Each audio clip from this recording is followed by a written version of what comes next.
The grease from the deep fryer hung in the air like a thick blanket at Rosie's diner, mixing with the bitter scent of coffee that had been sitting on the burner since 3 a.m. Claire Hoffman pushed a strand of dirty blonde hair away from her face with the back of her wrist, careful not to touch it with her grease-stained fingers. The clock above the kitchen door read 5:47 a.m., and she'd already been on her feet for nearly 3 hours. The fluorescent lights buzzed overhead like angry insects, casting everything in that sickly yellow glow that made even the youngest customers look half dead. Claire had learned to ignore it, just like she'd learned to ignore the ache in her lower back, and the way her sneakers had worn so thin she could feel every crack in the linoleum floor. Order up. Jimmy, the day cook, slammed a plate down on the pass. 2 eggs over easy, wheat toast, hash browns. Table 6. Claire had been working at Rosie's for 6 years, long enough to memorize every regular's usual order, long enough to know that Mrs. Patterson would want extra jam packets and that Mr. Rodriguez always left exactly 15%, calculated to the penny. Claire grabbed the plate and weaved between the cracked vinyl booths, her body moving on autopilot. The diner was busier than usual for a Tuesday morning. Construction workers grabbing coffee before their shifts, nurses heading home after 12-hour nights, insomniacs who'd given up on sleep altogether. She set the plate down in front of Mrs. Patterson without a word. The elderly woman looked up with tired eyes. "Thank you, honey. You look exhausted." "I'm fine," Claire replied automatically, already moving toward the coffee station. She wasn't fine. She hadn't been fine for 18 months, but saying it out loud wouldn't change anything. The coffee maker hissed as she pulled another pot, the sound mixing with the distant rumble of early morning traffic. Through the streaked windows, Claire could see the city waking up. People with real jobs, real lives, real hope for something better. She used to be one of those people, before Viktor died, before the medical bills started arriving like clockwork, before she learned that health insurance had more loopholes than actual coverage. Claire's fingers unconsciously twisted the thin gold band on her ring finger. She should have sold it months ago. The pawn shop owner had offered her $400, enough to cover groceries for 3 weeks, but she couldn't bring herself to do it. It was all she had left of him, of the life they'd built together in their tiny apartment with the leaky faucet and the neighbor who played music too loud. Viktor Volkov. Even now, his name felt foreign in her mind. He'd told her he was a warehouse manager when they met, showed her his calloused hands as proof of honest work. She'd believed him because she wanted to, because his smile made her feel safe in a way she'd never experienced growing up in foster homes where safety was a luxury nobody could afford. They'd been married for 2 years when the accident happened. That's what the police had called it. An accident. Viktor had been driving home from work, took the corner too fast on wet pavement, hit a tree. The funeral had been small, closed casket. Claire had stood in the rain, watching them lower an empty box into the ground, wondering why his work friends hadn't come, why she'd never met his family, why so many questions had suddenly surfaced now that it was too late to ask them. The bell above the diner's front door chimed, pulling Claire back to the present. She looked up to see Tony Castellano sliding into his usual booth by the window. Tony was a regular, had been coming in every Tuesday and Friday morning for as long as Claire had worked there. He always ordered the same thing: black coffee, wheat toast, scrambled eggs. He always paid with exact change. He always left a $5 tip, which was generous considering his meal only cost $8.50. But there was something different about Tony that had always made Claire uneasy. The way his eyes moved constantly, checking exits and entrances. The way he kept his back to the wall. The way he never used his phone inside the diner, but always stepped outside for calls, speaking in hushed Italian that Claire could never quite make out. Claire poured his coffee and brought it over. "The usual, Tony?" He nodded, not looking at her directly. "You working the evening shift tonight?" The question caught her off guard. In 6 years, Tony had never asked about her schedule. "Yeah, I'm pulling a double. Why?" Tony's jaw tightened almost imperceptibly. "No reason. Just be careful walking to your car tonight. This neighborhood's getting rougher." Before Claire could respond, he was already reaching for his phone, stepping outside into the gray morning air. Through the window, she watched him pace back and forth, speaking rapidly in Italian, his free hand gesturing sharply. Claire shook her head and went back to work. Everyone in this neighborhood had their secrets, their troubles, their reasons for ending up at a place like Rosie's Diner at dawn. She'd learned not to ask questions she didn't want answered. The rest of her shift passed in a blur of refilled coffee cups and cleared tables. By 2 p.m., Claire's feet were screaming, and her lower back felt like someone had been using it for target practice. She untied her apron and hung it on the hook in the staff room, next to the schedule that showed her working again from 6 p.m. to 2 a.m. 16 hours total. It would cover her electric bill and leave enough for groceries, if she stuck to ramen and day-old bread from the discount rack. Claire walked 6 blocks to the bus stop, fishing in her purse for exact change. The afternoon sun felt good on her face, warm enough to remind her that spring was coming, that winter wouldn't last forever. Small victories. Her apartment building looked worse in daylight, the peeling paint and rusted fire escapes more obvious when they weren't hidden by darkness. Claire climbed 3 flights of stairs to apartment 3B, her legs heavy with exhaustion. Inside, her roommate Jessica was sprawled on the couch, still in yesterday's clothes, an empty wine bottle on the coffee table beside a pile of overdue bills. Jessica worked nights at a call center and spent her days recovering from whatever had happened the night before. Claire stepped over a pizza box and made her way to the kitchen. She opened the refrigerator, stared at the nearly empty shelves, and decided she wasn't hungry anyway. She had 3 hours before she had to be back at Rosie's. Enough time for a shower, and maybe an hour of sleep. In the bathroom mirror, Claire barely recognized herself. The woman staring back looked older than 28, worn down by grief and exhaustion, and the constant weight of just trying to survive. She touched the photo taped to one corner of the mirror, a picture from her wedding day. Viktor smiling, his arm around her waist, both of them looking impossibly young and hopeful. "I'm sorry," she whispered to the photograph. "I'm trying, but I don't know how much longer I can do this." The photo didn't answer. It never did. Saturday night transformed Rosie's Diner into something almost resembling life. The booths filled with couples on budget dates, families stretching paychecks to afford a meal out, teenagers killing time before curfew. Claire moved through the chaos with practiced efficiency, balancing plates and refilling drinks while her mind ran calculations on how much tip money she might take home. The bell above the door chimed at 8:47 p.m., and Claire glanced up out of habit. 6 men stumbled through the entrance, their laughter too loud, their movements uncoordinated. They wore expensive clothes, the kind that screamed money without taste. Designer jackets over silk shirts, watches that cost more than Claire's annual rent, shoes so polished they reflected the fluorescent lights. Claire's stomach dropped. She recognized the type immediately. Rich kids slumming it, looking for entertainment in places where people couldn't afford to fight back. The tallest one had platinum blonde hair gelled back from a face that might have been handsome, if not for the cruel twist of his mouth. He surveyed the diner like he owned it, green eyes cold and assessing. When his gaze landed on Claire, something predatory flickered across his features. "Well, well," he announced to his friends, voice carrying across the entire restaurant. "Look at this place. It's like stepping back into 1985. Do they even have running water here?" His friends laughed. The other diners went quiet, heads down, pretending not to hear. Claire had seen this play out before. Nobody wanted trouble. Nobody wanted to be the next target. Jimmy caught Claire's eye from the kitchen window, his expression apologetic. She was the only server on shift. She had no choice. Claire approached their booth with her order pad and her best customer service smile, the one that never quite reached her eyes. "Good evening, gentlemen. What can I get you?"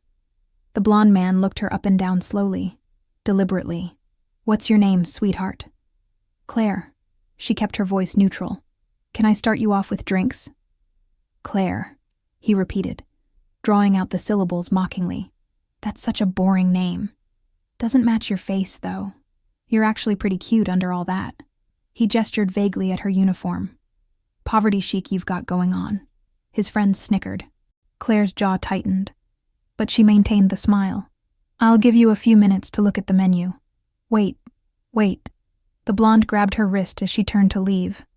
Not hard enough to hurt, but firm enough to make his point. "We're ready to order. I want the bacon cheeseburger." "Actually, no. Change that to a club sandwich." "Wait, do you have chicken tenders?" Yeah, chicken tenders. With ranch. And fries.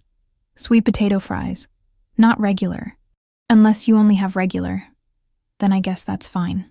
Claire wrote it down, her pen scratching across the pad. And for everyone else? The next 20 minutes were torture. They changed their orders repeatedly, sent her back and forth to the kitchen with modifications and special requests. Diet Coke. No regular Coke. No actually Sprite. Extra pickles. No pickles. Pickles on the side. Each time she returned, they'd thought of something else. The other customers watched with sympathy they couldn't voice. Mrs. Patterson, sitting in her usual booth, caught Claire's eye and mouthed, "I'm sorry." Claire shook her head slightly. "Not your fault." When the food finally came out, Claire balanced 3 plates on her left arm and carried 2 in her right hand, a skill she'd perfected over 6 years. She set them down carefully in front of each man, reciting what they'd ordered. "This looks disgusting," the blonde man, whose name tag read Gregory on his designer jacket, announced. He picked up his burger and examined it like it was roadkill. "This is what you serve people? This is food? If you'd like something different, I can—" No, this is perfect." Gregory's smile was all teeth, no warmth. "It's exactly what I expected from a place like this. Mediocre food served by mediocre people in a mediocre life." Claire's hands curled into fists at her sides. She could feel every eye in the diner watching her, waiting to see what she'd do. She needed this job. She needed the tips. She needed to pay her electric bill. "Enjoy your meal," she managed, turning away. That's when Gregory picked up his Coca-Cola. The glass was sweating with condensation, ice clinking against the sides. Claire heard the movement but didn't process it fast enough. The liquid hit her like a shock of cold reality.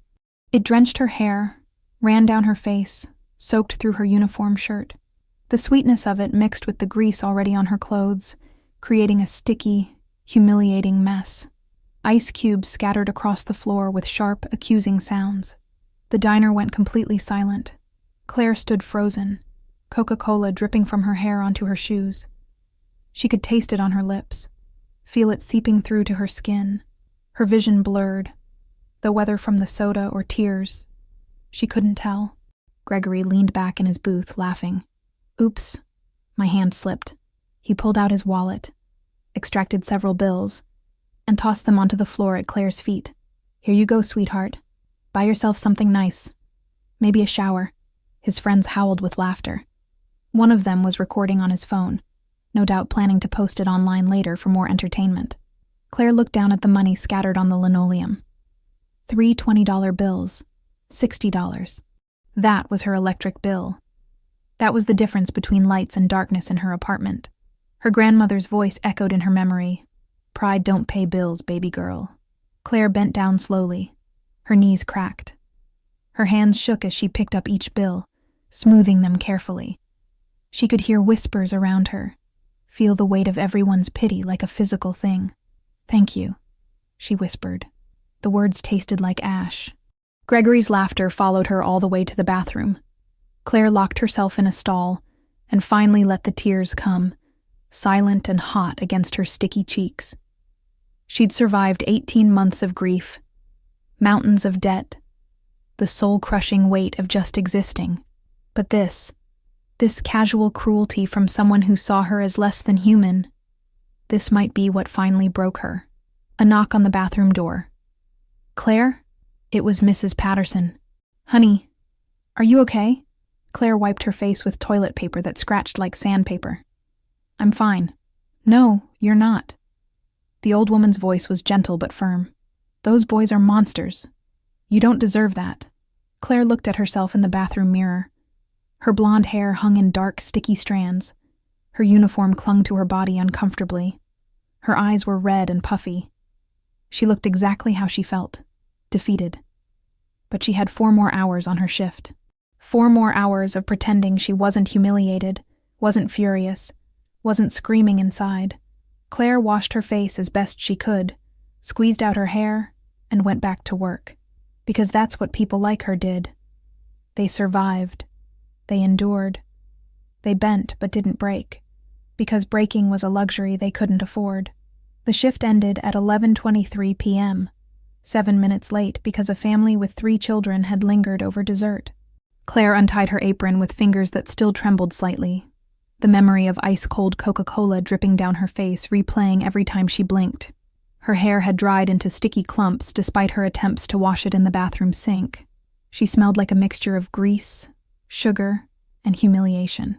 Jimmy handed her the night's tips without meeting her eyes. $143, including Gregory's blood money. It should have felt like victory. Instead, it felt like shame wrapped in 20s and 5s. "Claire," Jimmy said quietly as she counted the bills. "Those guys who came in tonight. They're bad news. Gregory Finch. His father owns half the waterfront properties. They think they can do whatever they want." "They can," Claire replied flatly. "And they do." She walked out into the November night, pulling her thin jacket tighter against the wind. The temperature had dropped while she'd been inside, her breath visible in small clouds. The bus stop was 6 blocks away, down streets that got progressively darker and emptier. Claire's sneakers made soft sounds against the cracked pavement. A car passed, bass thumping loud enough to rattle windows. Someone laughed from a second-story apartment. Normal city sounds. The kind that usually brought comfort in their familiarity. Tonight, they felt ominous. The bus stop sat beneath a flickering streetlight that cast everything in stuttering yellow and shadow. Claire checked the schedule posted on the scratched plexiglass shelter. Last bus in 12 minutes. She could see her reflection in the glass, distorted and tired, a ghost of who she used to be. The SUV appeared so quietly she didn't notice it until the engine cut off. Black paint gleamed under the streetlight. Windows tinted dark enough to be illegal. Expensive. The kind of vehicle that didn't belong in this neighborhood at this time of night. Claire's heart kicked into overdrive. Her hand moved to her purse, fingers closing around her keys, the sharpest one positioned between her knuckles the way her self-defense instructor had taught her in that free class at the community center. The driver's door opened. Claire took 3 steps backward, ready to run, ready to scream. Then Viktor Volkov stepped out of the SUV, and Claire's entire world tilted sideways. He looked exactly the same. Tall, broad-shouldered, dark hair perfectly styled despite the late hour. The same steel-gray eyes she'd memorized. The same small scar on his chin from a childhood accident he'd never fully explained. He wore a charcoal suit that probably cost more than her monthly rent, shoes polished to a mirror shine. Viktor Volkov. Her husband. Dead for 18 months. Standing 10 feet away like resurrection was casual. Like death was negotiable. Claire's knees gave out. She caught herself against the bus shelter, the cold metal biting into her palm. No words came. Her brain had short-circuited somewhere between recognizing his face and accepting that he was real, solid, breathing. Claire? His voice was exactly as she remembered. Deep, with that slight accent he'd always downplayed. Russian roots buried beneath Americanized consonants. "You're dead." The word scraped out of her throat. "I went to your funeral. I watched them lower your casket. You're dead." Viktor took a step closer. Claire flinched backward. He stopped immediately, hands raised slightly. "I can explain." "Explain?" The word came out too loud, echoing off the empty street. "Explain what? How you faked your death? How you let me grieve for 18 months? How you let me drown in medical bills from an accident that never happened?" The accident happened. Viktor's jaw tightened. The car crash was real. I was hurt. Badly. But I used it as an opportunity to... To what? Claire was shaking now. Though whether from cold, shock, or rage she couldn't tell. To disappear? To abandon me? To protect you? The words hung between them like smoke. Claire stared at him. At this man she'd married in a courthouse ceremony with 2 witnesses pulled off the street. This man she'd loved with the desperate intensity of someone who'd never had anything worth losing before. Protect me from what? But even as she asked, pieces were clicking into place. The questions she'd never asked. Viktor's vague job descriptions. The way he'd always paid in cash. The phone calls he'd taken in another room, speaking rapid Russian she couldn't understand. The friends who'd visited once and never again after Viktor had spoken to them in hushed, angry tones. Viktor looked at her for a long moment. "Get in the car, Claire." Please. We can't have this conversation here. I'm not going anywhere with you." Claire's voice was steadier now, fueled by 18 months of survival. "You're a stranger. You were always a stranger, weren't you?" Pain flashed across Viktor's face. "No. What we had, what we have, that was real. Everything else was the lie." "Everything else?" Claire laughed, sharp and bitter. "Everything else was your entire life. Your job, your friends, your family. I never met. What was real, Viktor? Our apartment, our cheap wedding rings, the way you'd kiss me goodbye every morning and lie about where you were going? I was trying to keep you separate." Viktor ran a hand through his hair, the first break in his composed exterior. "My world, it's not safe. It's not clean. I wanted you to have something normal, something good. By lying to me? By dying? By keeping you alive?" Viktor's voice dropped, deadly serious. "The people I work with, the families I deal with, they don't have limits. They don't respect boundaries. If they knew you existed, if they knew you mattered to me, they would have used you, hurt you, killed you." Claire's breath caught. "What are you?" Viktor met her eyes. "I run an organization. Import, export, security. Some of it's legal. Most of it isn't. My father built the foundation. I inherited the empire. You're a criminal." It wasn't a question. Yes. The honesty of it was almost worse than the lie had been. No justification, no softening, just yes, simple and brutal. "The accident gave me a way out," Viktor continued. "A way to fake my death, disappear from the spotlight. Let my enemies think I was gone while I rebuilt from the shadows. But I couldn't take you with me. You would have been a target, leverage against me. So you made me a widow instead." Claire's voice cracked. "Let me struggle. Let me drown. Watched from whatever shadow you were hiding in while I fell apart. I've been watching." Viktor pulled out a phone, opened it, showed her a screen. Security camera footage of Rosie's diner. Different angles, different dates. Claire serving coffee. Claire wiping down tables. Claire tonight, frozen in the moment before Gregory threw the Coca-Cola. Claire's stomach turned. "You've been spying on me? Protecting you. Making sure you were safe." "Safe?" Claire's laugh was edged with hysteria. "I work 16-hour shifts. I eat ramen 3 times a day. I'm drowning in medical bills from your fake death. That's not safe, Viktor. That's torture. I paid the bills." Viktor said it quietly. "All of them. Anonymously, through a third party. You should never have received them." Claire thought of the collection notices, the phone calls from debt agencies. Then she thought of the sudden disappearance of those calls 3 months ago. The letter stating her account had been settled by an anonymous benefactor. That was you. Yes. And tonight, you just happened to be watching when those men humiliated me? Viktor's expression went cold, dangerous. The mask slipped, and Claire saw something underneath that made her blood freeze. This wasn't the warehouse manager she'd married. This was someone else entirely. Someone capable of terrible things. "Those men made a mistake," Viktor said, each word carefully controlled. "Gregory Finch thinks he can hurt people without consequences. He's about to learn otherwise. Don't." Claire didn't know why she said it. Gregory deserved whatever was coming. But the thought of Viktor, her Viktor, doing something violent because of her made her sick. Viktor looked at her. Really looked at her. "You're still kind. After everything, you're still trying to protect people who don't deserve it." "I'm not protecting him. I'm protecting you." Claire wrapped her arms around herself. "Whatever you do to him, it changes you. Makes you more of what you say you are. I'm already what I am, Claire. I've been this person the entire time you knew me. The only difference is now you see it clearly. The truth of it settled over her like ash. She'd loved a lie. Married a ghost. Built her life on foundation that never existed. Why now?" Claire asked. "Why come back after 18 months? Viktor's jaw tightened. "Because I have a daughter, Nina. She's 5 years old. And she needs help I can't give her." The words hit Claire like a physical blow. A daughter. Viktor had a child. A child Claire knew nothing about. "You have a daughter." Claire repeated it slowly, testing each word. 5 years old. Her mother died giving birth. Before I met you.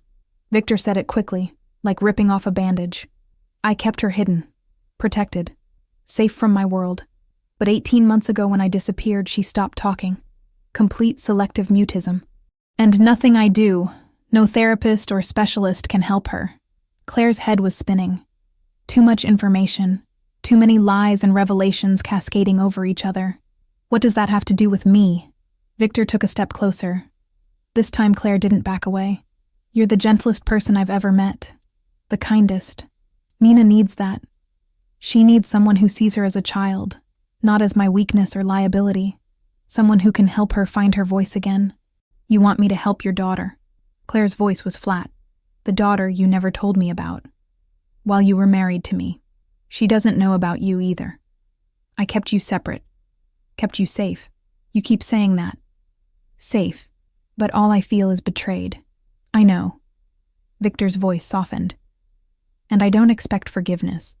But I'm asking anyway. Come meet Nina. Stay for a few weeks. Help her. Then if you want to walk away, I'll let you go. I'll give you enough money to start over anywhere you want. New city, new name, whatever you need. Claire looked at this man. This stranger wearing her dead husband's face. Every instinct screamed to run. To call the police, though she suspected that wouldn't help against someone like Viktor Volkov. But underneath the shock and betrayal, something else stirred. Curiosity. A 5-year-old girl who hadn't spoken in 18 months. A child trapped in silence. Claire knew what that felt like. One condition, Claire heard herself say. I want answers. Real ones. No more lies. Viktor nodded once. No more lies.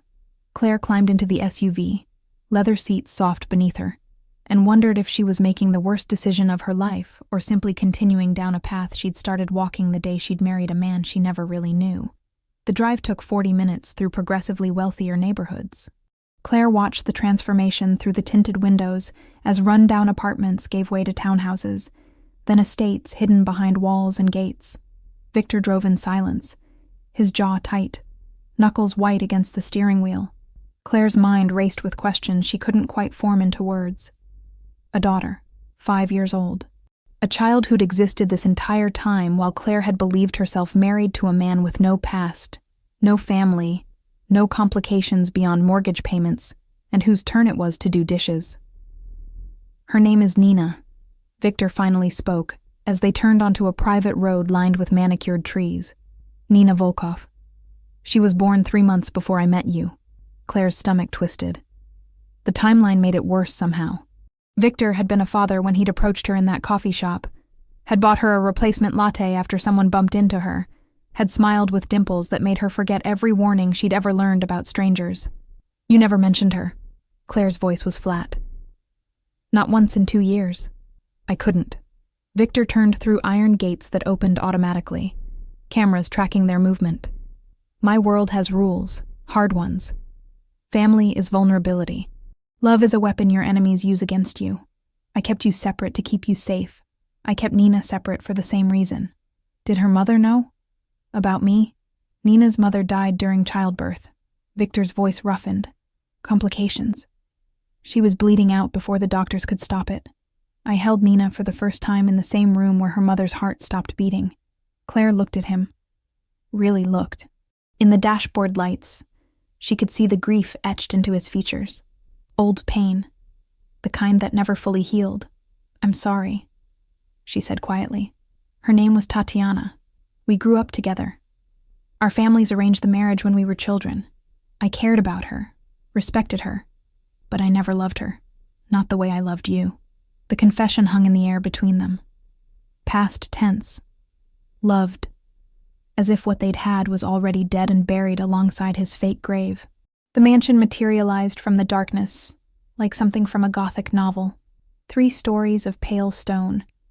Windows glowing warmly against the November night.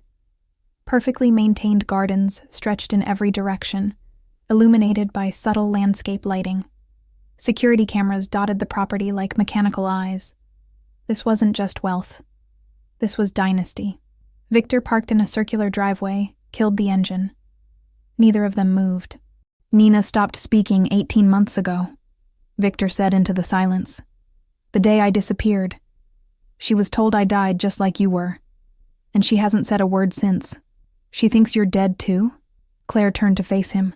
You let your own daughter believe that? For 6 months, yes. Then I came back, explained it was complicated, that I'd been away for work. But the damage was done. Viktor's hands clenched on the steering wheel. She looks at me sometimes like I'm a ghost, like I might disappear again if she blinks. Claire's anger warred with unwanted sympathy. A 5-year-old processing abandonment, death, resurrection. No wonder the child had stopped talking. She's seen therapists, Viktor continued. Child psychologists, specialists, everyone money can buy. They all say the same thing. Trauma-induced selective mutism. She'll speak when she feels safe enough, but she doesn't feel safe with you. The words landed like a slap. Viktor flinched. No, she doesn't. The front door opened before they reached it, revealing a woman in her 60s wearing an elegant black dress.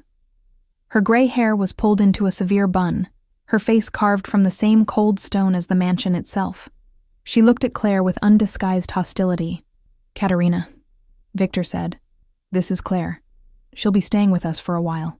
Will she? Katerina's accent was thick Russian, her English precise. She didn't phrase it as a question. Another of your projects, Viktor? Another complication? She's here to help Nina. Katerina's eyes narrowed. Nina has help. Professionals. Not some American girl who smells like cheap diner grease. Claire flushed, acutely aware of the Coca-Cola still sticky in her hair, her wrinkled uniform, her worn sneakers on marble floors that probably cost more than her car. Show Claire to the guest room in the East Wing. Viktor's voice dropped to something dangerous. And remember who owns this house, Mother. Mother. Claire's brain stuttered. Katerina was Viktor's mother, which made her Nina's grandmother. The family dynamics were becoming clearer and more complicated. Katerina's lips thinned to a bloodless line, but she nodded. Follow me. The interior of the mansion was exactly as intimidating as the exterior. Soaring ceilings, crystal chandeliers, artwork that looked original and priceless. Their footsteps echoed on polished marble as Katerina led Claire up a sweeping staircase. My son has always had a weakness for strays, Katerina said without looking back. Broken things he thinks he can fix. That's what you are, yes? Another broken thing? Claire's jaw tightened. I'm here for Nina, not for Viktor. Katerina stopped at a door on the 2nd floor. This is your room. Bathroom through that door, closet on the left. Breakfast is at 8. You'll meet Nina tomorrow. Can I see her tonight? Claire asked. Just briefly. She's sleeping. And disturbing her routine is the last thing she needs. Katerina's gaze raked over Claire with naked disdain. Clean yourself up. You look homeless. She left before Claire could respond. The door clicked shut with finality. Claire stood in the center of a bedroom that was bigger than her entire apartment. King bed with silk sheets, antique furniture, a bathroom with heated floors, and a shower that had more nozzles than seemed necessary. The closet was stocked with clothes in her size, price tags still attached. Someone had been prepared for her arrival. Claire stripped off her uniform, threw it in the trash bin with more force than necessary. The shower was almost violently hot, washing away the sticky residue of humiliation and 18 months of accumulated grief. She stood under the spray until her skin turned pink, until the water ran clear, until she could breathe without her chest aching. When she emerged wrapped in a towel that was softer than any blanket she'd ever owned, Claire found pajamas laid out on the bed. Silk, expensive, with another price tag. $500 for pajamas. She put them on because her only other option was her Coca-Cola stained uniform in the trash. Sleep was impossible. Claire lay in the unfamiliar bed, staring at unfamiliar shadows, trying to process the past 3 hours. Viktor alive. A secret daughter. A mansion guarded like a fortress. A grandmother who looked at her like something diseased. At 2 a.m., Claire gave up on sleep. She pulled on a robe she'd found in the closet and ventured into the hallway. The mansion was quieter at night, but never fully silent. Somewhere, security cameras hummed. Distant footsteps suggested guards patrolling. This was a fortress pretending to be a home. Claire walked without destination, exploring hallways lined with photographs. She recognized a younger Viktor in several. Always serious, always controlled. There were photos of Katerina and a man who must have been Viktor's father, stern-faced and cold. A few pictures of a young woman holding an infant, Tatiana and baby Nina. Then Claire found Nina's room. The door was slightly ajar, soft nightlight glowing from within. Claire knew she should walk away, respect boundaries, follow rules. Instead, she pushed the door open quietly. The bedroom was enormous, designed like a princess fantasy. Pink walls, canopy bed, shelves overflowing with expensive toys still in pristine condition. Everything a child could want, and none of it looked touched. Nina was curled in the center of the massive bed, looking impossibly small. Dark curls spread across a silk pillowcase. Her face, even in sleep, looked sad. Small features that echoed Viktor's strong bone structure softened by childhood. She clutched a threadbare blanket, the only thing in this perfect room that showed signs of actual use and love. Claire's heart cracked. This little girl with everything money could buy, and nothing that actually mattered. No mother. A father who was more ghost than parent. A grandmother who probably showed affection with the same warmth as a tax attorney. Nina stirred, small hand gripping the old blanket tighter. In sleep, she made a soft sound. Not words, just a wordless whimper of distress. Claire found herself moving into the room before conscious thought caught up. She sat carefully on the edge of the bed, not touching, just close enough to provide presence. "It's okay, sweetheart," Claire whispered. "You're safe. You're okay." Nina's eyes opened, gray like her father's, confused and frightened in the dim light. She saw Claire and went completely still, processing this stranger in her room in the middle of the night. Claire waited, hands visible, non-threatening. She'd learned about fear working in the foster system as a teen, learned that sometimes presence was comfort even from strangers. Nina stared at her for a long moment. Then, slowly, hesitantly, the little girl's hand reached out and touched Claire's sleeve, testing, making sure she was real. "I'm Claire," she said softly. "Your dad asked me to visit for a while. Is it okay if I sit here? Just for a minute?" Nina didn't answer, couldn't answer, but she didn't pull away either. Her fingers stayed on Claire's sleeve, gentle anchor to something new. Claire began humming, an old lullaby her grandmother had sung. Soft, wordless, just vibration and melody. Nina's eyes started to drift closed again, hand loosening, but never quite letting go. "You're going to be okay," Claire whispered. "I promise." It was a promise she had no right to make, no way to guarantee. But watching this small, silent girl finally relax back into sleep, Claire meant every word. The first week at the Volkov estate passed in a strange blur of luxury and tension. Claire woke each morning in silk sheets worth more than her monthly rent, ate breakfast prepared by a private chef, and spent her days with a 5-year-old who looked at her with equal parts curiosity and caution. Nina was smaller than Claire expected for 5 years old, delicate-featured with Viktor's gray eyes and dark curls that fell past her shoulders. She wore expensive dresses that looked uncomfortable, designer shoes she kept trying to take off. Every morning, Katerina would dress her like a doll, and every morning Nina would sit perfectly still, silent and resigned. Claire started small. She didn't push conversation or force interaction. Instead, she simply existed in Nina's space, reading books aloud without expecting response, drawing pictures and sliding the crayons within reach, humming songs while they sat in the mansion's sprawling library. On the third day, Nina pushed a crayon back across the table. Not to Claire's hand, just close enough to be within reach. Progress. "What color should we use next?" Claire asked, studying the half-finished drawing of what looked like a garden. "I'm thinking maybe green for the grass." "What do you think?" Nina pointed to a green crayon. No words, but definite communication. "Green it is." Claire picked it up and started coloring carefully between the lines Nina had drawn. "You know, When I was your age, I couldn't stay inside the lines at all. Used to drive my teachers crazy." Nina's lips twitched, almost a smile. Viktor watched from doorways.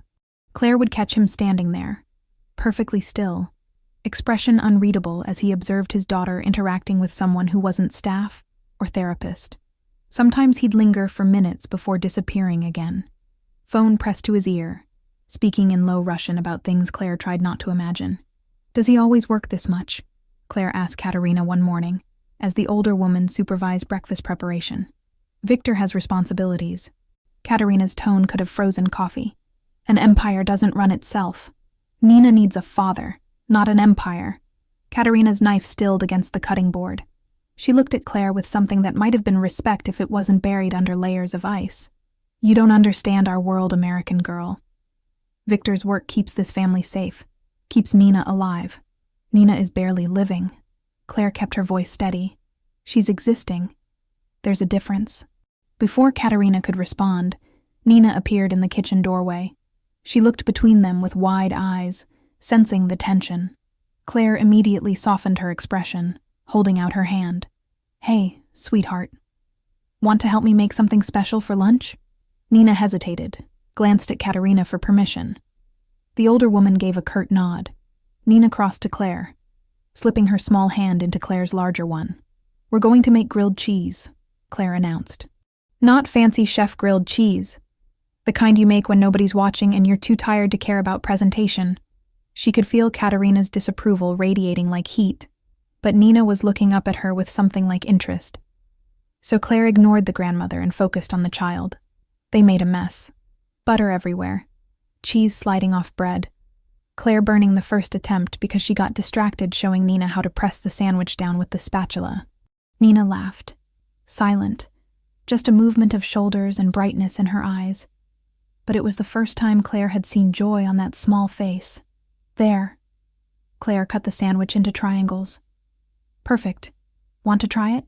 Nina took a small bite, chewed thoughtfully. Then she took Claire's hand and placed it on the sandwich, pushing gently. "Share with me." Claire's throat tightened. She took a bite from the same sandwich, warm and buttery and objectively mediocre, but it tasted like connection. Like trust being built, one small moment at a time. Viktor found them later that afternoon in the garden. Nina was showing Claire her favorite spot beneath a willow tree, where branches created a green cave. Claire was sitting cross-legged in grass that probably cost thousands to maintain, listening to Nina communicate through gestures and pointed fingers about her imaginary friend who lived in the tree. "She's never brought anyone here before," Viktor said quietly. Claire looked up, shading her eyes against afternoon sun. "It's beautiful. She has good taste. This was Tatiana's favorite place too." Viktor's voice roughened. "She used to sit here when she was pregnant, talking to Nina before she was born. Told her stories about growing up in Moscow, about snow that buried everything in white." Claire watched something complicated cross his face. Grief and guilt and exhaustion. "Sit with us," she heard herself say. Viktor looked startled, like the invitation was unexpected. He glanced at Nina, who was watching him with those serious gray eyes. She didn't nod or gesture, just looked at her father with an expression too old for 5 years. Viktor sat, movements careful like he was approaching a wild animal. Nina stayed close to Claire but didn't run. Progress. "Tell her about the snow," Claire suggested. "About Moscow." "I don't speak Russian to her," Viktor said. "Wanted her to be American, to fit in better here. She's half Russian. That's part of who she is." Claire met his gaze steadily. "Tell her. In Russian. Let her hear the language her mother spoke." Viktor was quiet for a long moment. Then he began speaking in Russian, voice soft and lilting in a way Claire had never heard. The words meant nothing to her, but Nina's whole body changed. She leaned forward, eyes wide, drinking in sounds that must have lived somewhere in her earliest memories.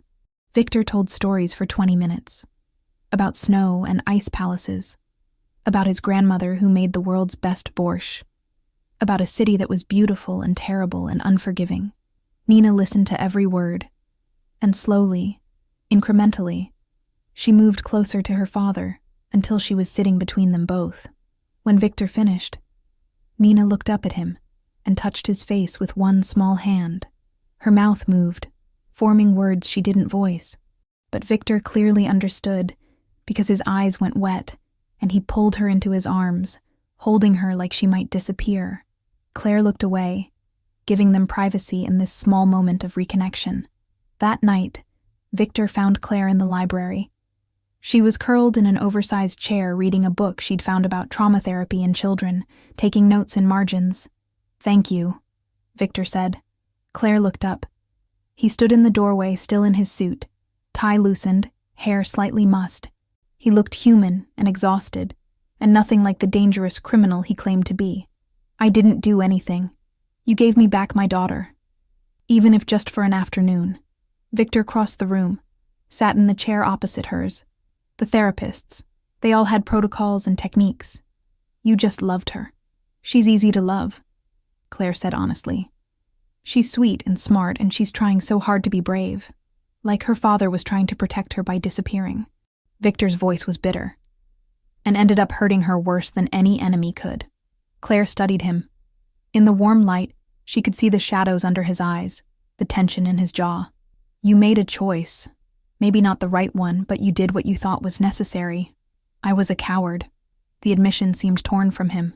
"I let fear dictate everything. Fear of losing her like I lost Tatiana. Fear of my enemies using her against me. Fear of being the kind of father mine was. Cold and brutal and teaching cruelty as legacy. You're not your father. How would you know? You don't know what I've done, Claire. The people I've hurt. The choices I've made to protect what's mine. I know you sit in doorways watching your daughter because you're terrified of disturbing her. I know you learned Russian children's stories so you could share your culture with her. I know you brought me here. A woman who has every reason to hate you because you put Nina's needs above your pride." Claire set down her book. "That's not a monster, Viktor. That's a father who's scared and grieving and trying his best with impossible circumstances." Viktor looked at her for a long moment. "I missed you. Every day you thought I was dead. I missed you so much it felt like dying for real." The confession hung between them, raw and honest. Claire's heart stuttered in her chest, remembering what it felt like to love him, to trust him, before everything shattered. "I don't know what we are anymore," Claire said quietly. "I don't know if I can forgive what you did or if I even want to try. I know, but I'm asking for the chance." Viktor leaned forward, elbows on knees.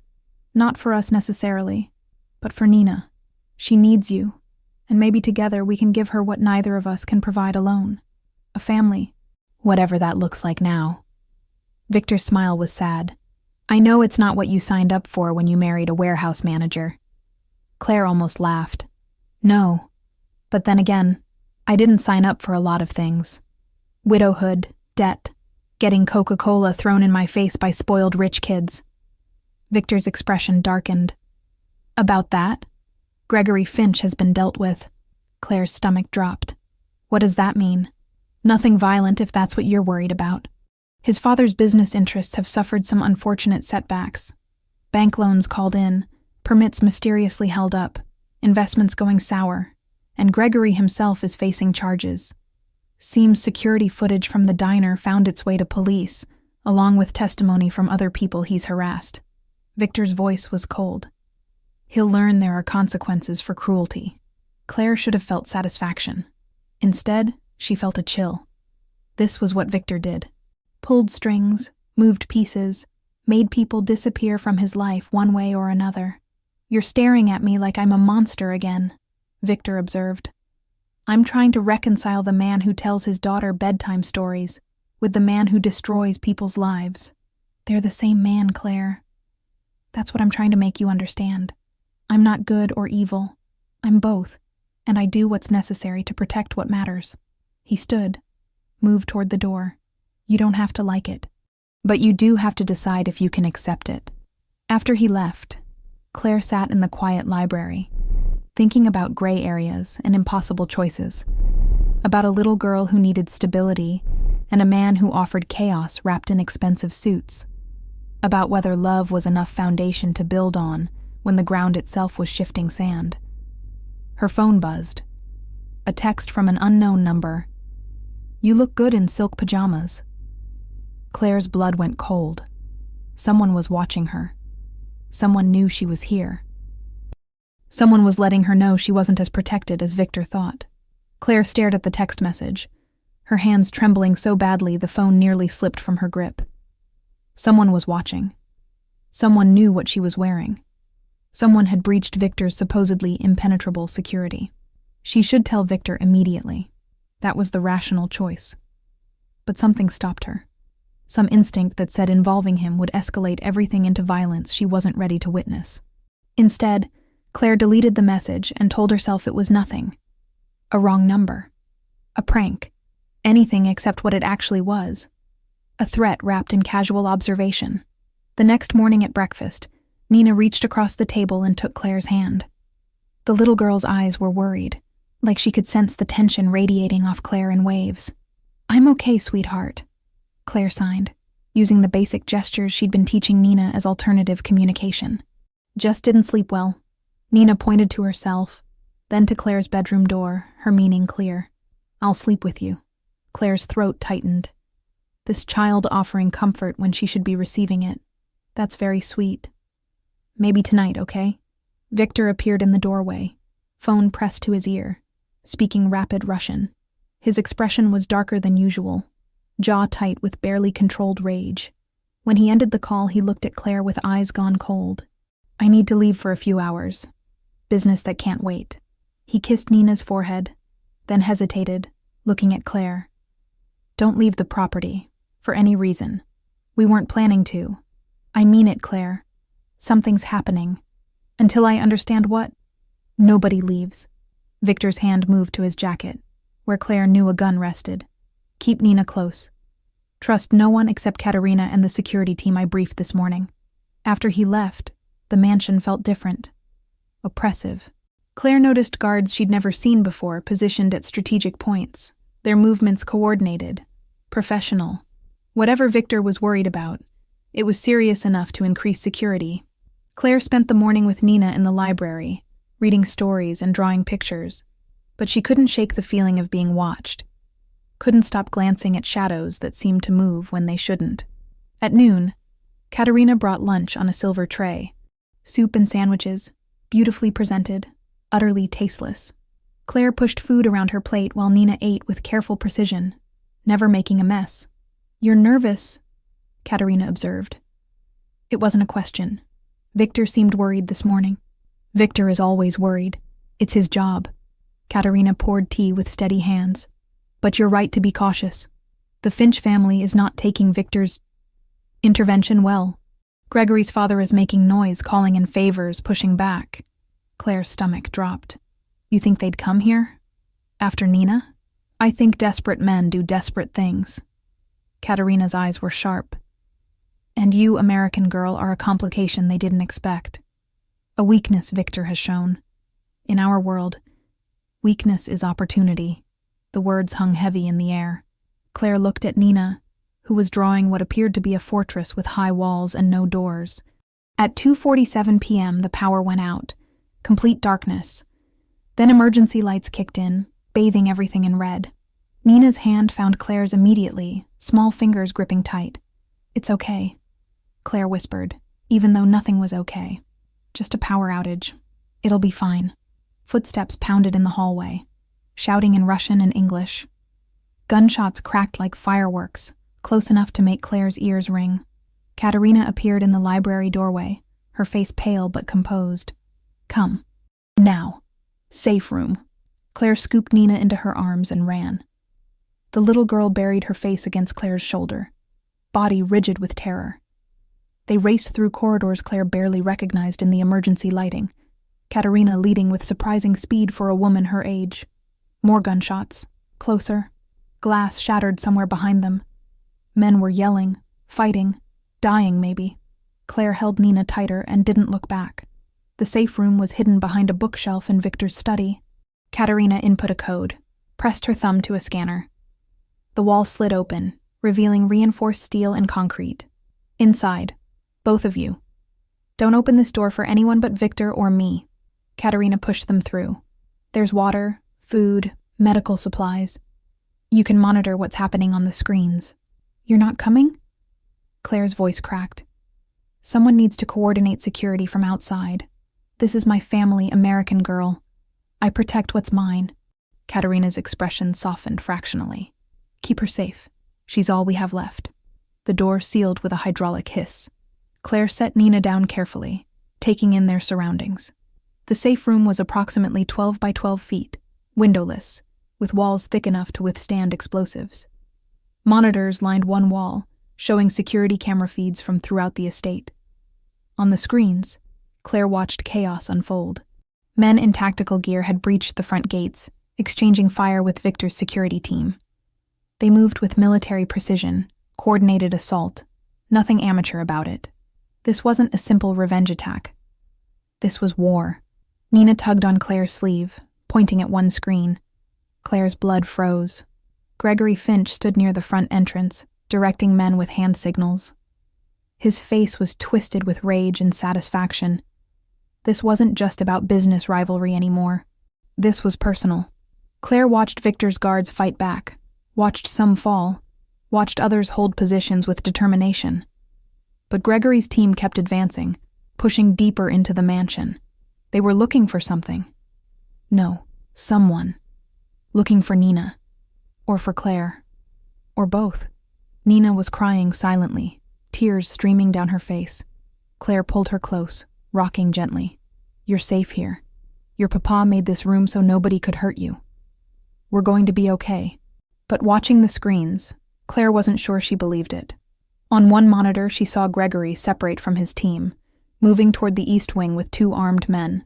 They were checking rooms, methodical, determined. They'd find the safe room eventually. It was just a matter of time. Claire's phone vibrated in her pocket. The text was from the same unknown number. Found you. I'm coming for what the Russians stole from me. You're just a bonus. Gregory. It had been Gregory texting her, watching her, waiting for the perfect moment. Nina looked up at Claire with gray eyes exactly like Viktor's. Full of trust Claire wasn't sure she deserved. This child had already lost so much. Her mother. Her sense of safety. 18 months of her father. She couldn't lose more. Claire made a decision. She pulled up the security system controls, studied the layout. The safe room had an emergency exit, a tunnel that led to the edge of the property. It was designed for evacuation if the main house was compromised. Meant for Nina to escape if her father couldn't protect her.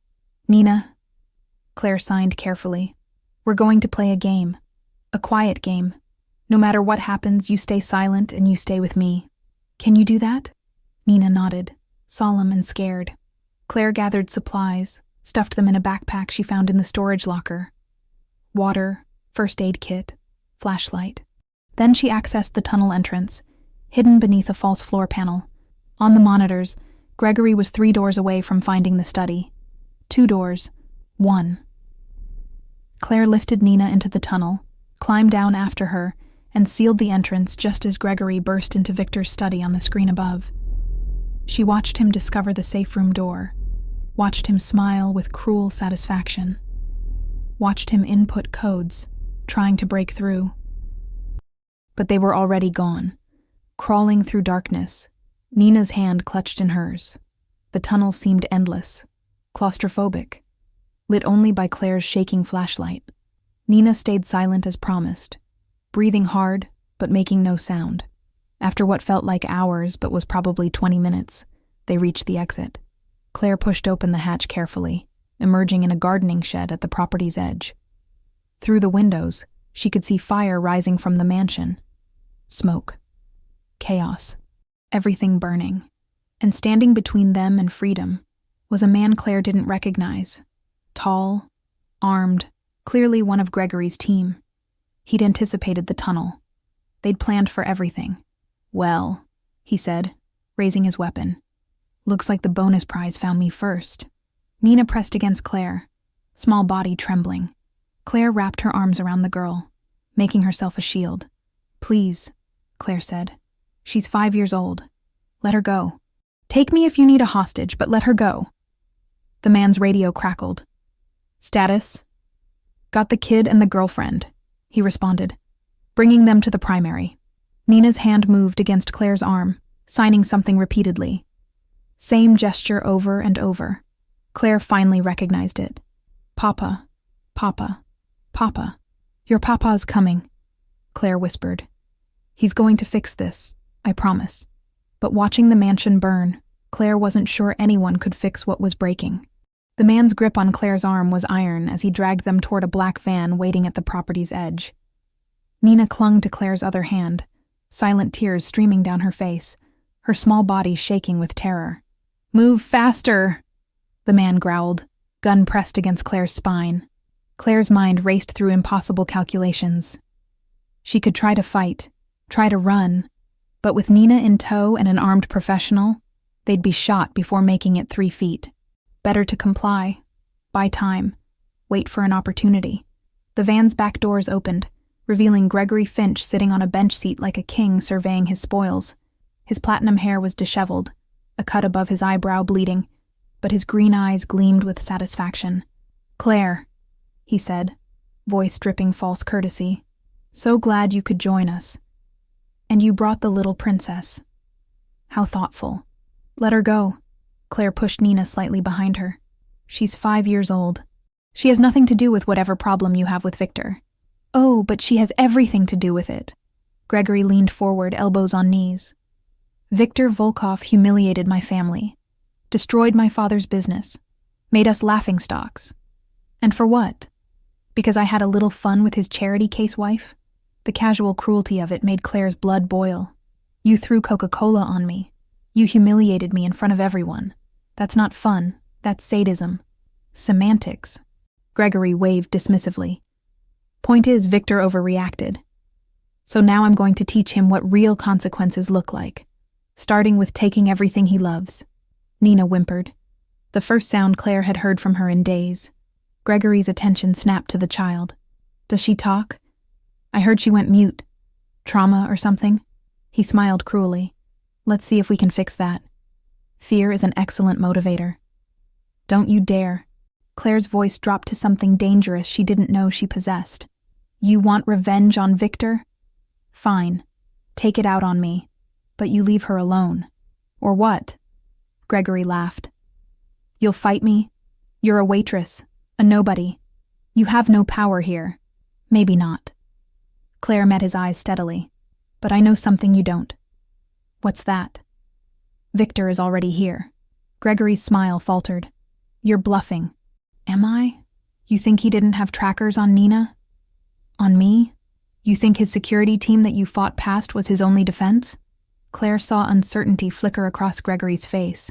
He's been tracking us since the moment you breached his property. He let you take us because he wanted you away from his home, away from witnesses, somewhere he could deal with you properly. It was a complete lie. Claire had no idea if Viktor even knew they'd been taken. But doubt was a weapon, and right now it was the only one she had. Gregory's radio crackled. Boss, we got movement. 3 vehicles incoming fast. Gregory's face went white. He grabbed Nina, yanking her away from Claire.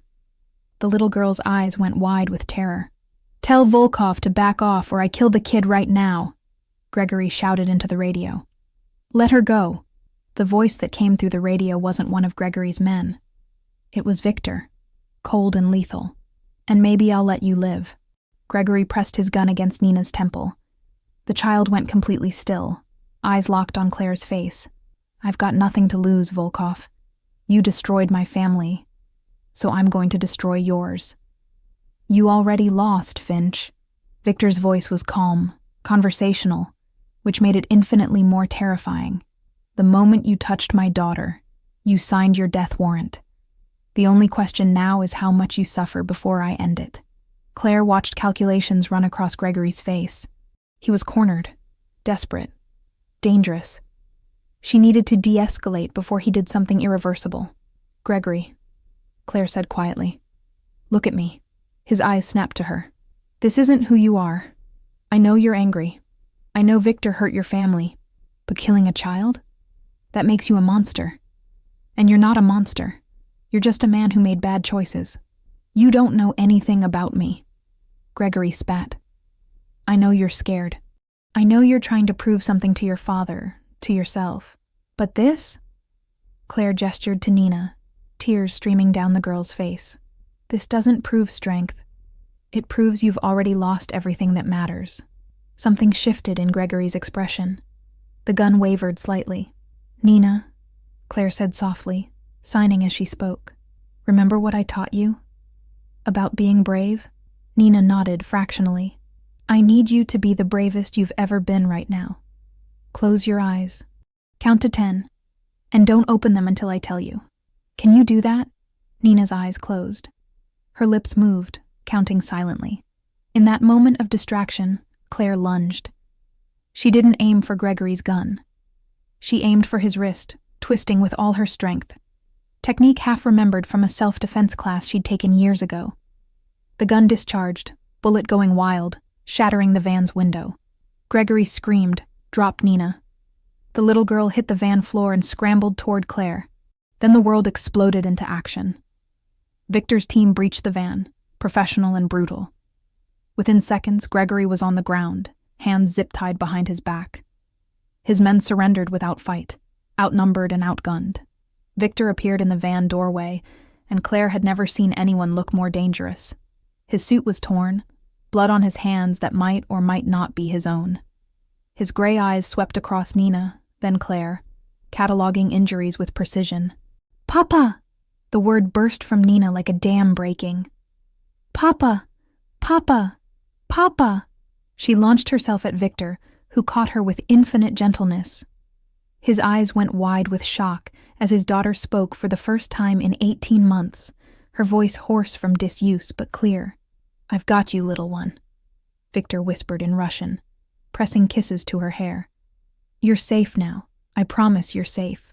Claire stood on shaking legs, adrenaline crash hitting her hard. She'd just fought an armed man. She'd used a child as distraction. She'd gambled everything on a desperate play. Viktor looked at her over Nina's head. No words passed between them, but understanding did. Gratitude, respect, something deeper that Claire wasn't ready to name. What about him? One of Viktor's men asked, gesturing to Gregory on the ground. Viktor set Nina down gently, turned to Claire. Your choice. Claire stared at him. What? He hurt you, humiliated you, tried to kill you and my daughter. Viktor's voice was flat. In my world, that earns death. But you're not from my world. So I'm giving you the choice. His life is yours to decide. Gregory looked up at Claire with wild eyes. Please. I'm sorry. I didn't mean to. I was just trying to. Please don't let him kill me. Claire thought about the diner. The Coca-Cola dripping down her face. The $60 scattered on the floor. The casual cruelty of someone who'd never known consequences. She thought about Nina's terrified face, the gun pressed to her temple, the way this man had been willing to murder a child to make a point. Call the police, Claire said finally. All of them. And I want everyone who helped him, everyone who knew about this, prosecuted. I want them to face actual justice, not just your version of it. Viktor studied her for a long moment. That's mercy. No, Claire said quietly. That's me choosing to be different than you. Different than him. Different than this world you live in where violence solves everything. They'll get light sentences. Money buys justice in this country. Maybe. But at least I won't be part of making Nina grow up thinking murder is the answer. Claire looked at Nina, who was watching with wide, comprehending eyes. She deserves better than that. Better than both of us. Viktor's expression softened. You're right. He made a phone call, speaking to someone in clipped, professional tones. Within minutes, police sirens wailed in the distance. Viktor's men melted away, disappearing into the estate's shadows, leaving only Viktor, Claire, Nina, and a very terrified Gregory Finch. The police arrived with questions Claire answered carefully. Self-defense, kidnapping, assault. She had Nina's testimony, silent but corroborated through gestures and nodding. She had evidence, security footage Viktor provided showing everything. Gregory was led away in handcuffs, still protesting, still claiming victimhood even in defeat. As the sun set, Claire stood with Viktor and Nina on the estate's front lawn, watching the last police car leave. The mansion behind them was damaged but standing, scars that would take weeks to repair but nothing structural. Thank you, Viktor said quietly. For protecting her. For being brave when I couldn't be there. She protected me too, Claire admitted. She stayed silent, stayed calm, did exactly what I needed. Nina tugged on Claire's hand. When Claire looked down, the little girl signed carefully. You're my mama now. The words hit Claire like a physical blow. This child she'd known 3 weeks. This girl who'd been silent and scared and broken. She was choosing Claire, claiming her. Claire knelt down to Nina's level. Is that okay with you? Me being your mama? Nina nodded, then spoke aloud. Words still uncertain but determined. Yes. Please stay.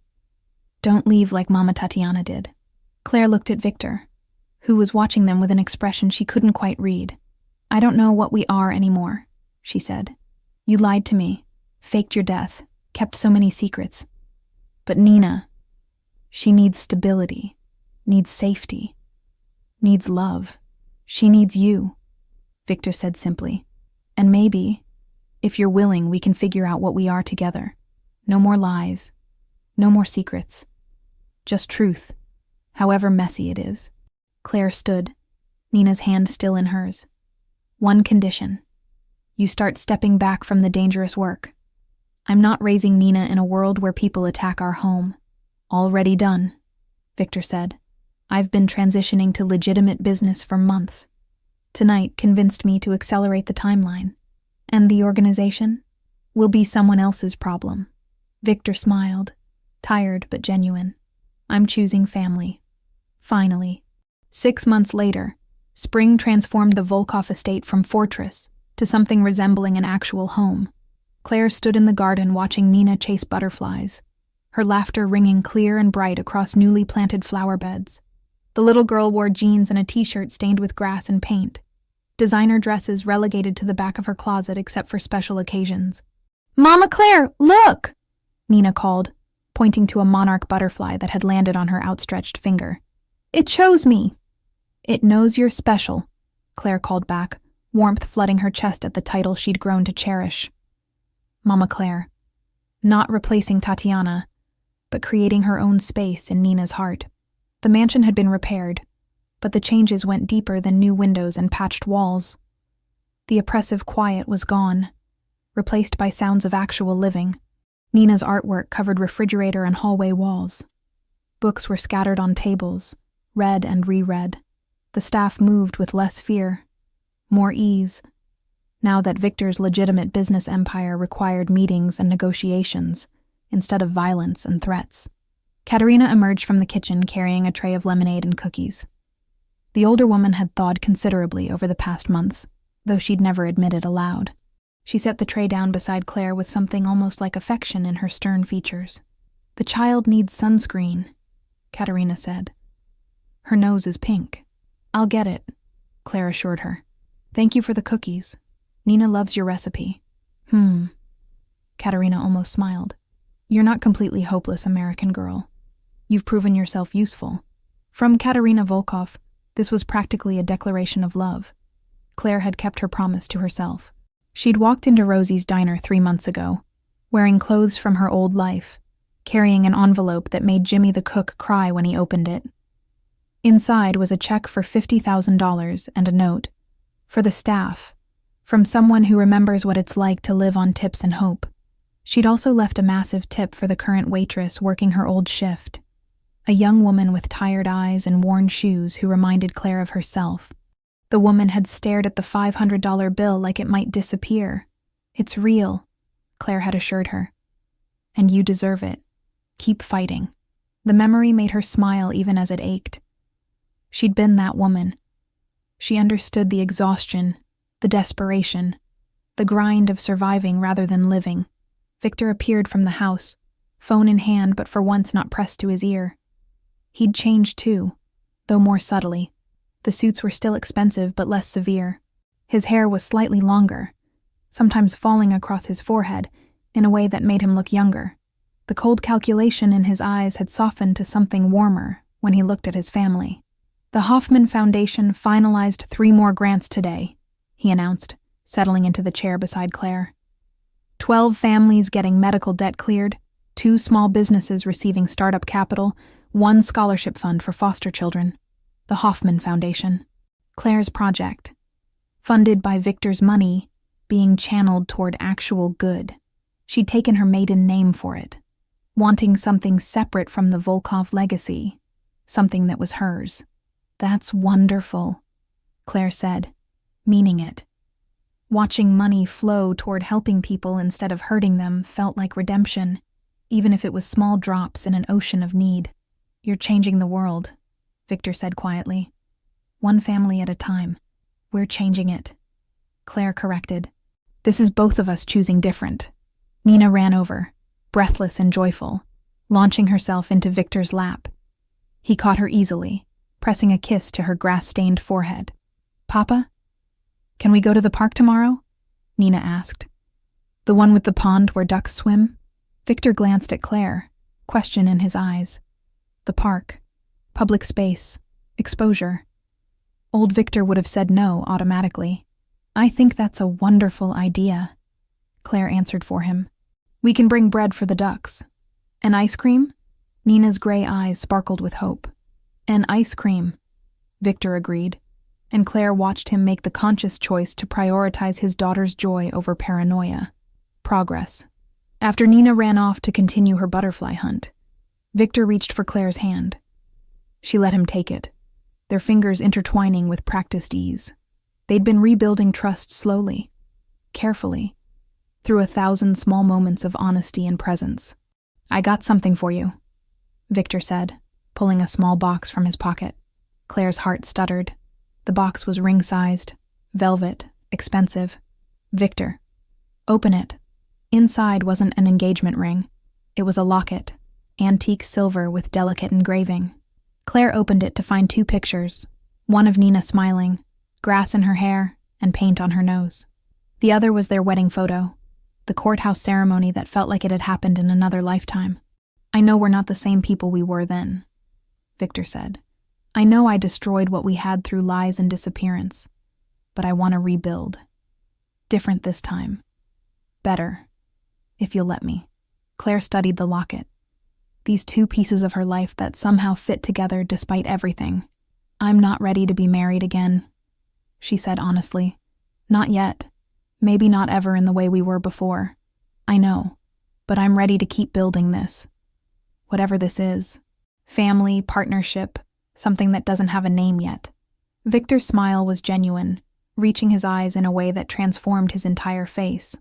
I'll take whatever this is, as long as it includes you and Nina. And your mother, Claire added wryly. She's part of the package. Unfortunately, they sat in comfortable silence, watching Nina create an elaborate story involving butterflies and garden fairies. The child who'd been silent 6 months ago now narrated constantly, making up for lost time with endless questions and observations. She asked about Tatiana yesterday, Claire said quietly. Wanted to know if her first mama would be proud of her.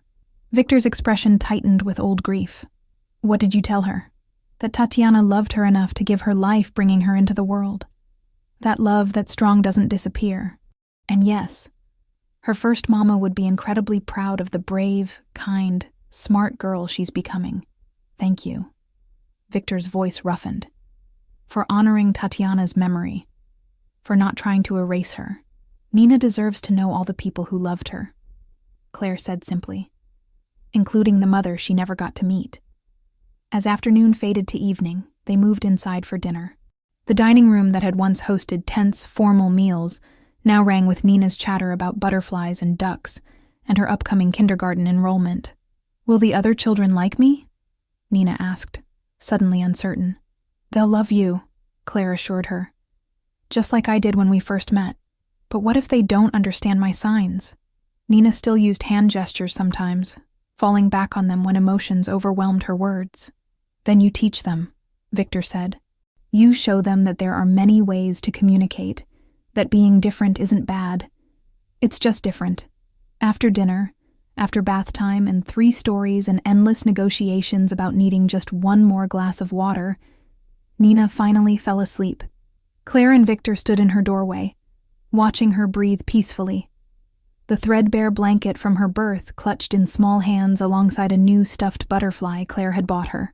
"We did this," Viktor said softly. "We gave her back her voice." "She gave herself back her voice," Claire corrected. "We just created space safe enough for her to use it." They walked downstairs together, Claire's head resting on Viktor's shoulder in a gesture that had become natural over months of rebuilding.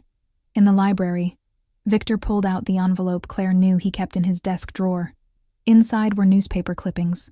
Gregory Finch sentenced to 8 years for kidnapping, assault, and a litany of other charges that had surfaced during investigation. His father's business empire crumbled, built on corruption that couldn't withstand scrutiny.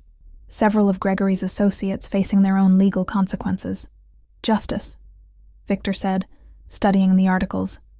"Your way." "Our way," Claire said. "Choosing the harder path because it's the right one." Viktor pulled her close, resting his chin on top of her head. "I don't deserve you."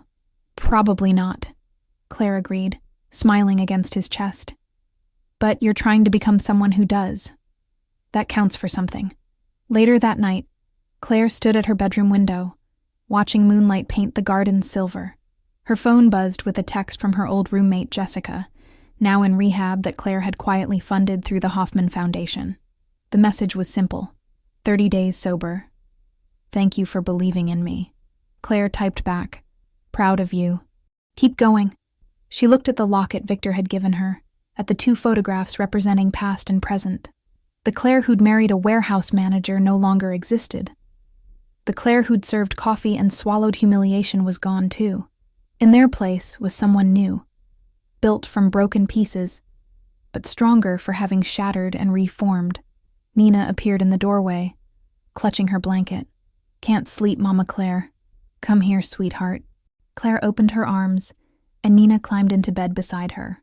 "Tell me the story," Nina requested, "about how you and Papa met."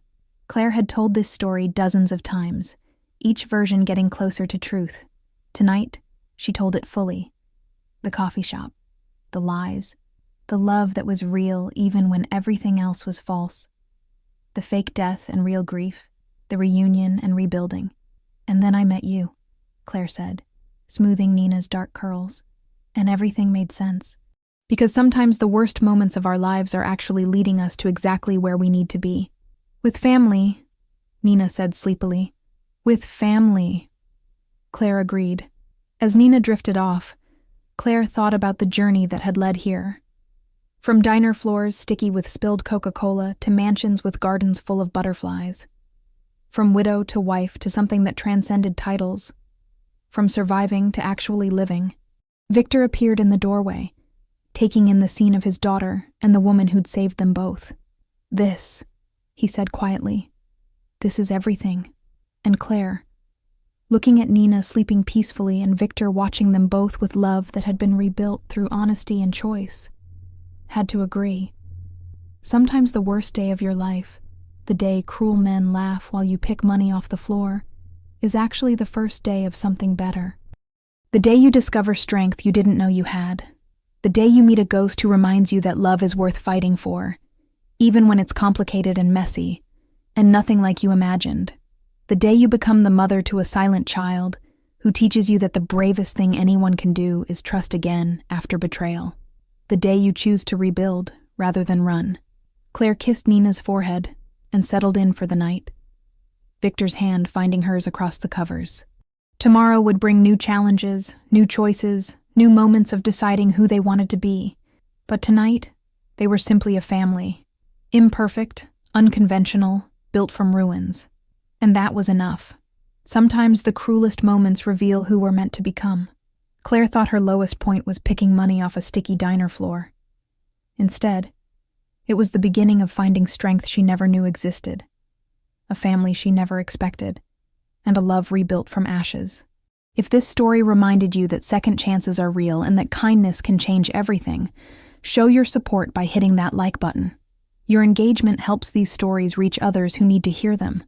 Subscribe to our channel so you never miss another tale of unexpected love, impossible courage, and families built from the most unlikely beginnings. And in the comments below, tell us, would you have given Viktor a second chance?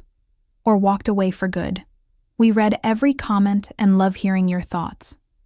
Remember, Every story here is about people who refused to give up when life knocked them down. People who chose compassion over cruelty, truth over comfort, and love over fear. You might be one chapter away from your own transformation. So stick around, because your story might be next.